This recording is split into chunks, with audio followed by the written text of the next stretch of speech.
Sridharan MP அண்மையிலே சொல்லியிருந்தார், இந்த யுத்தத்திலே நாங்கள் ஈரான் பக்கம் இருக்கக்கூடாது, ஏனென்றால் இலங்கையிலே நடந்த யுத்தத்திலே ஈரான் தமிழர்களுக்கு எதிராக செயற்பட்டது, எனவே நாங்கள் இந்த யுத்தத்திலே ஈரானுக்கு எதிராக நிற்போம் என்ற ஒரு கூற்றையும் சொல்லியிருந்தார். ஸ்ரீதரன் எம்பி அவர்களுடைய கூற்று முதல் 100% பிழையான வாதம். அது யதார்த்த ரீதியிலும் பிழையானது, மனிதநேயம் என்கிற அடிப்படையிலும் பிழையானது. அதை எப்படி பிழைன்னு நம்ம நிறுவனம்னு கேட்டால், எனக்கு இந்த பேச்சு அவர் சர்வதேச மகளிர் தினத்தில் இதை பேசியிருந்தார்னு நினைக்கிறேன். இதை கண்டதோடு எனக்கு ஒரு கவலை வந்தது. இப்போ அவர் தான் தமிழ் தேசிய கூட்டமைப்பினுடைய தலைவர். தமிழ் தேசிய கூட்டமைப்பு என்பது ஐயா சம்பந்தன் போன்ற மனிதநேயமிக்க பல தலைவர்களை கொண்ட ஒரு கூட்டமைப்பு. அதுக்கு முன்னாடி இருந்த தலைவர்களும் சரி, இப்போ இருக்கிற தலைவர்களும் சரி, அதில் இருக்கக்கூடிய இன்னும் இருக்கிற பல தலைவர்களும் சரி, மனிதநேயத்திற்காக நிற்கக்கூடியவர்கள். காசா ஓர்லாம் நம்ம பார்த்தோம், அந்த தலைவர்கள் நம்ம கூடவே நின்னாங்க. சம்பந்தன் ஐயா போன்ற சிறப்பான தலைவர்களை கொண்ட அமர்ந்திருந்த இடத்துல ஸ்ரீதரன் இருந்துக்கிட்டு ஏன் இவ்வளவு ஒரு விவரம் இல்லாமல் இனவாதத்தின் உச்சியில் நின்று பேசுகிறார் என்கிற கவலை எனக்கு வந்தது. காரணம் என்னன்னு கேட்டால், அதை நான் படிப்படியாக உங்களுக்கு சொல்கிறேன் பாருங்கள்.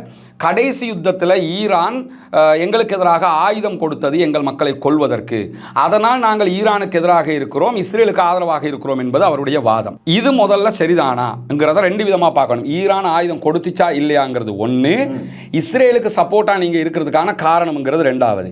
முதல் விஷயம் நீங்கள் எடுத்துக்கிறீங்க, கடைசி யுத்தத்தில் இந்தியாவும் உங்களுக்கு எதிராக இருந்தது. அவ்வளவு போராட்டங்கள் நடத்தியும் இந்தியா தமிழர்களுக்கு எதிராகத்தான் கடைசி ஓரில் இருந்தது. கவர்மெண்ட் இலங்கை அரசுக்கு ஆதரவாகத்தான் முழுவதுமாக இருந்தது. நீங்கள் இப்போ இந்தியாவுக்கு எதிராக இருக்கிறீங்க. ஸ்ரீதரன் எம்பி இந்தியாவுக்கு எதிராக நாங்கள் இந்தியாவை கணக்கெடுக்க கூடாது, இந்தியாக்காரர்கள் அநியாயக்காரர்கள் அப்படின்னு சொல்லுவார். அவர் சொல்ல மாட்டார். ரெண்டாவது, கடைசி ஓரில் உக்ரைன் இலங்கைக்கு ஆயுதம் கொடுத்தது. ஆனால் பாராளுமன்றத்தில் உக்ரைன் ரஷ்யா ஓர், நான் அந்த கிளிப்பை வேணும்னா உங்களுக்கு தர்றேன், அந்த வீடியோ எங்களோட கைவசம் இருக்கிறது. உக்ரைன் ரஷ்யா ஓரை பற்றி பேசுகிற நேரத்தில் இதோட அட்டாச் பண்ணி வேணும்னா போடுங்க, நான் தர்றேன். உக்ரைன் ரஷ்யா வார் நடக்கிற நேரத்தில் ஸ்ரீதரன் எம்பி பாராளுமன்றத்தில் என்ன பேசுகிறாருன்னு கேட்டால், உக்ரைன் தமிழ் மக்களை கொல்வதற்கு ஆயுதம் கொடுத்தது, ஆனால் நாங்கள் மனிதநேயமிக்கவர்கள், அவர்கள் கொடுத்திருந்தாலும் உக்ரைனில் ரஷ்யா மக்களை கொல்வதை நாங்கள் ஏற்றுக்கொள்ள முடியாது, பொதுமக்களை யாரும் கொல்லக்கூடாது என்று பாருங்கள். ரஷ்யா தன்னுடைய பாதுகாப்பு கருதி உக்ரைன் மீது சண்டை செய்கிறது. உக்ரைனில் இருக்கிற மக்கள் துன்பப்படுகிறார்கள். அங்கிருக்கிற மக்கள் சாரை சாரியாக புறப்பட்டிருக்கிறார்கள். பல லட்சம் மக்கள் இடம்பெயர்கிறார்கள். உக்ரைன் மீது நாங்கள் அனுதாபப்படுகிறோம். உக்ரைன் நாட்டைச் சேர்ந்த பெண் விமானிகள், உக்ரைன் நாட்டைச் சேர்ந்த விமானிகள், உக்ரைன் நாட்டுடைய விமானங்களை நீங்கள் பயன்படுத்தி வடக்கிலும் கிழக்கிலும் எங்கள் மீது குண்டுகளை பொழிந்தீர்கள். உக்ரைன் மீது நாங்கள் அனுதாபப்படுகிறோம். அப்போ உக்ரைன் உங்களுக்கு எதிராக ஆயுதம் கொடுத்திருக்கின்றது உங்களுக்கு தெரியுது. தெரிஞ்சிருந்தாலும் உக்ரைனில் பொதுமக்களை ரஷ்யா கொள்றதை நாங்கள் ஏற்றுக்கிற மாட்டோம்ங்கிறீங்க, ஏன்னா நீங்கள் மனித நியமிக்கவர்கள். சரி, ஒரு வாதத்துக்கு ஈரான் ஆயுதத்தை கொடுத்திருந்திருந்தாலும் நீங்கள் இப்போ என்ன சொல்லியிருக்கணும்? ஈரான் எங்கள் மக்களை கொள்வதற்கு ஆயுதம் கொடுத்திருந்தாலும் நாங்கள் ஈரானில் பொதுமக்கள் கொள்வதை நாங்கள் ஏற்றுக்கொள்ள முடியாது என்று தானே சொல்லியிருக்கணும். தமிழ் மக்களை ஸ்கூல் பிள்ளைகள் என்று எல்லாரையும் கொள்வதற்கு ஆயுதம் கொடுத்தார்கள் என்று சொல்லக்கூடிய ஸ்ரீதரன் இப்ப ஈரான்ல 200 ஸ்கூல் பிள்ளைகள் ஒரே இடத்துல கொல்லப்பட்டாங்களே, அப்ப அதை அங்கீகரிக்கிறாரா? அதை ஏத்துக்கிறாரா? அப்ப ஏன் உக்ரைனுக்கு ஆயுதம் கொடுத்திருந்தாலும் இந்த நிலை தான் எடுப்போம்ங்கிறீங்க? ஈரான் ஆயுதம் கொடுத்திருந்தது, அதனால நாங்க இஸ்ரேல் பக்கம் நிற்போம்ங்கிறீங்க.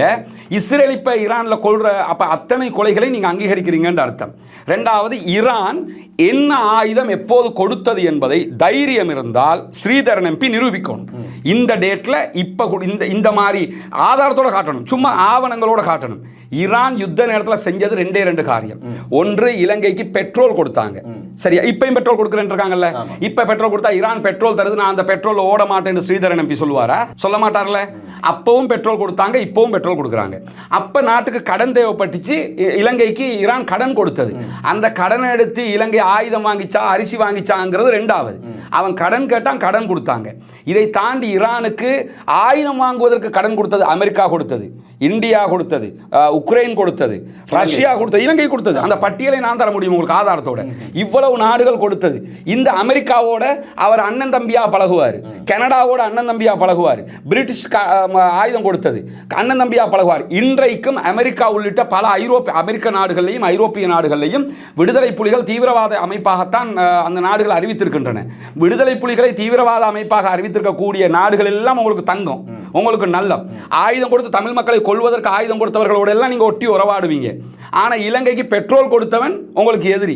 அவன் நாட்டில் இப்ப யுத்தம் நடக்குது, இஸ்ரேல்காரன் கொண்டா நல்லம்ங்கிறீங்க. அதே உக்ரைன்ல கொண்டா அது நல்லம் இல்லைங்கிறீங்க. மனிதநேயம். உக்ரைன்காரன் ஆயுதம் கொடுத்து எங்களை கொண்டு அவர் வாயால சொன்னது அந்த வீடியோல நீங்க பார்க்க முடியும். உக்ரைன் நாட்டினுடைய விமானங்களை நீங்கள் பயன்படுத்தி வடக்கிலும் கிழக்கிலும் எங்கள் மீது குண்டுகளை பொழிந்தீர்கள். உக்ரைன் மீது நாங்கள் அனுதாபப்படுகிறோம். அவர் வாயால சொல்றாரு உக்ரைன் எங்களுக்கு எதிராக கடைசி யுத்தத்தில் ஆயுதம் கொடுத்தது இலங்கைக்கு. ஆனா நாங்க மனிதநேயம் மிக்கவங்க, நாங்க அப்படி இருக்க மாட்டோம், நாங்க அவங்களுக்கு சப்போர்ட்டா தான் இருப்போம், அந்த பிள்ளைகளை கொல்லக்கூடாது, அந்த மக்களை கொல்லக்கூடாதுங்கிறாரு. ஆனா ஈரானை அழிச்சா பரவாயில்லைங்கிறாரு. இது எந்த ஒரு சர்வதேச ஞானம் கிடையாது. தன்னுடைய நாட்டு மக்களுக்கு, தனது தமிழ் தேசிய மக்களுக்கு நடந்த அநியாயமே எவன் அநியாயம் செஞ்சானுங்கிறது அந்த ஆளுக்கு தெரியல. இவர் எப்படி தமிழ் தேசிய கூட்டமைப்புடைய தலைவராக இருந்த அந்த மக்களுக்கு தலைமைத்துவம் வழங்க முடியும்?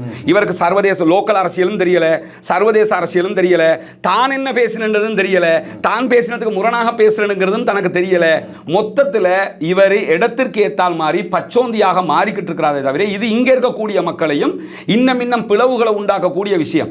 தமிழ் என்னுடைய தொப்புள் கொடி உறவுகள் அத்தனை பேருமே இந்த யுத்தத்தில் அப்பாவிகள் கொல்லப்படக்கூடாது என்பதில் உறுதியாக இருக்கிறார்கள். இதுல இன்னொருத்தர் இந்த நிராஜ் டேவிட் ஒருத்தர் இருக்கிறார். இந்த ஐபிசி சொல்லி ஒரு சேனல் இருக்குது, அந்த சேனல்ல நிராஜ் டேவிட். இந்த ரெண்டு பேருமே உச்சகட்ட வன்மத்தை கக்கி கொண்டிருக்கிறார்கள். இவர்களை தவிர எந்த தமிழ் தலைவர்களையோ, எந்த தமிழ் சகோதரர்களையோ, எந்த தொப்புள் கொடி உறவுகளையோ நீங்க இப்படி பார்க்க முடியாது. நான் என்ன சொல்றேன்னா, ஓகே நீங்க ஈரானுக்கு எதிராக நீங்க இஸ்ரேலுக்கு சப்போர்ட் பண்ணதான நியாயம் வேணாமா?